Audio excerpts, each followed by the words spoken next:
À l'instar des autres pays du monde, le Maroc a célébré vendredi la journée mondiale du diabète, placée cette année sous le thème choisi par l'Organisation mondiale de la santé et la Fédération internationale du diabète, diabète et bien-être au travail. Selon la Fédération internationale du diabète, justement, cette maladie touche actuellement 589 millions de personnes, soit près de 10% de la population adulte mondiale, un chiffre qui pourrait atteindre 853 millions de personnes d'ici 2050.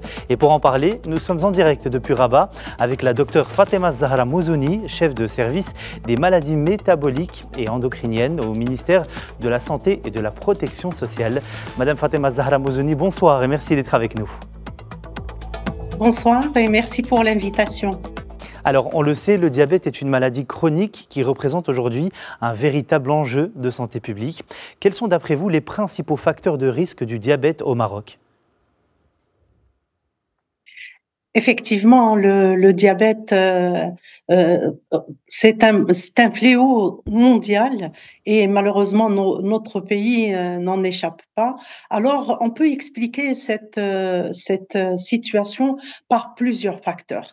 D'abord, je vais vous les citer par ordre d'importance. Il y a les facteurs modifiables ou les facteurs comportementaux qui sont liés au mode de vie, notamment la prévalence élevée de l'obésité et du surpoids. Et comme vous le savez, l'obésité est le premier facteur de risque du diabète de type 2.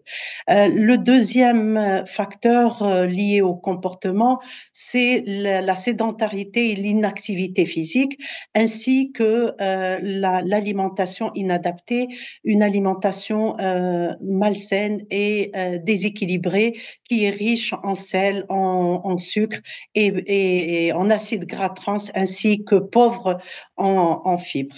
Il y a les facteurs qui sont individuels et qui sont non modifiables.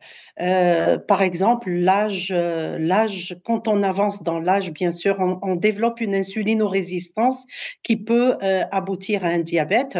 Il y a aussi les facteurs de prédisposition héréditaire. Il y a certaines personnes qui sont sensibles à développer justement cette insulinorésistance.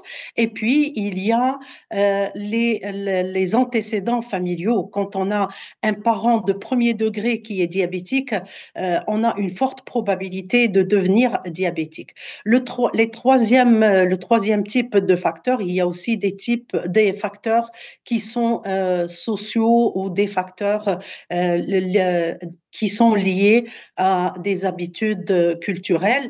Quand je parle de sociaux, par exemple, le stress qui est devenu vraiment un facteur important et essentiel dans le développement du diabète.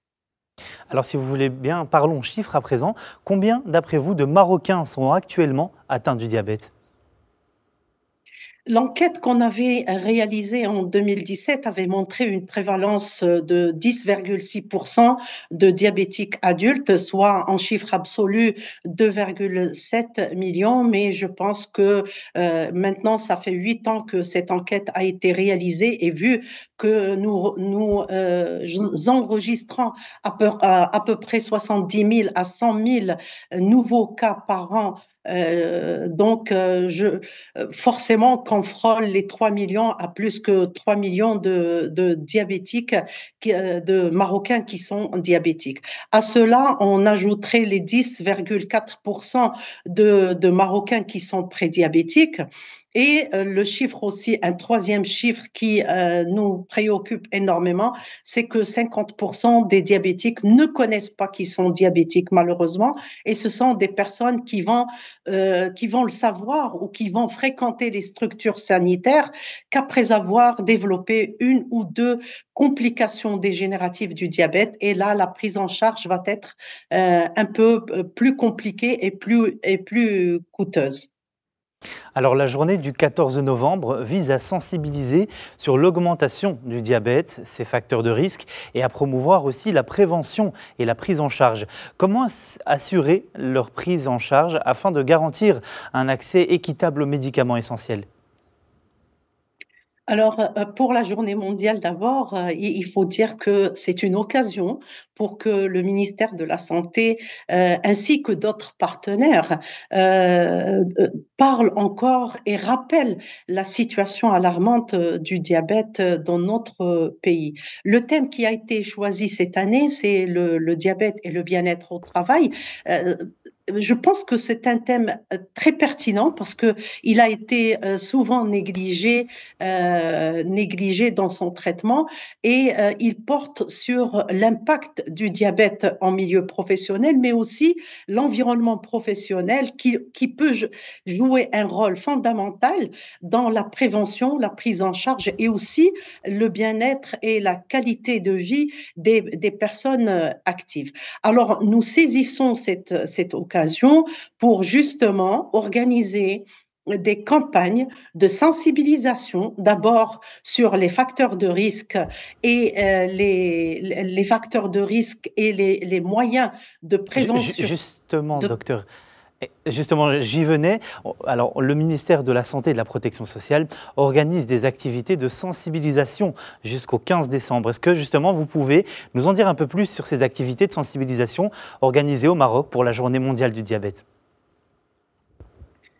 Voilà, en fait, la campagne que le ministère de la Santé compte organiser, et ça a commencé depuis hier et qui va s'étaler sur une durée d'un mois, en fait, elle est divisée en deux volets. Il y a le volet qui va se faire au niveau des établissements de soins de santé primaires.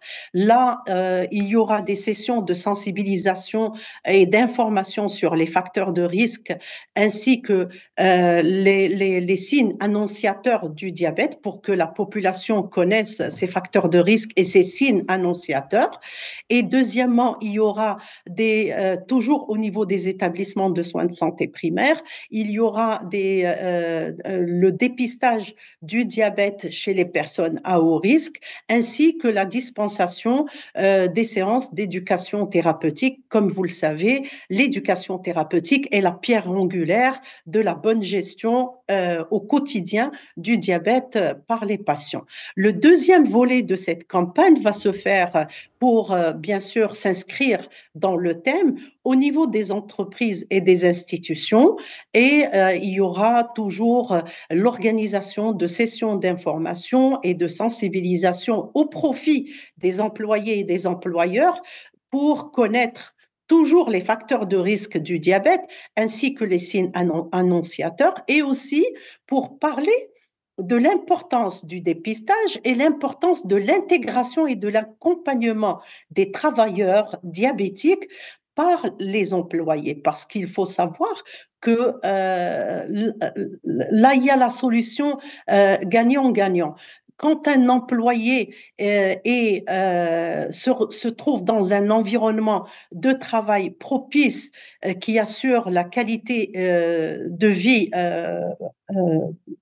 sa qualité de vie, bien sûr, la performance va être meilleure. Et l'employeur bien sûr, est content parce que, bien sûr, la performance, elle est améliorée.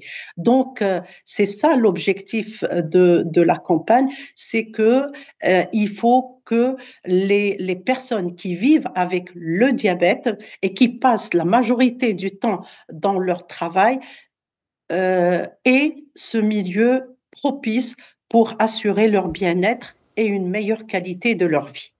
Alors, vous l'avez dit, cette année, l'accent est mis sur l'impact du diabète sur la vie professionnelle, donc le diabète au travail et les moyens pour créer un environnement de travail justement favorable aux personnes atteintes de diabète. Comment, selon vous, peut-on prévenir le diabète de type 2? Alors, le diabète de type 2, d'abord, il faut savoir que c'est le diabète le plus répandu dans le diabète. Il y a le diabète de type 1 qui est à 10%, le diabète de type 2, il est à 90% présent chez la population. C'est un diabète qui se retrouve en général chez l'adulte à partir de 35 ans et plus, et il est lié au mode de vie. en général, le facteur principal de l'apparition du diabète est lié au mode de vie. Et comme je vous l'ai dit au début de mon intervention, le principal facteur du diabète de type 2 est l'obésité.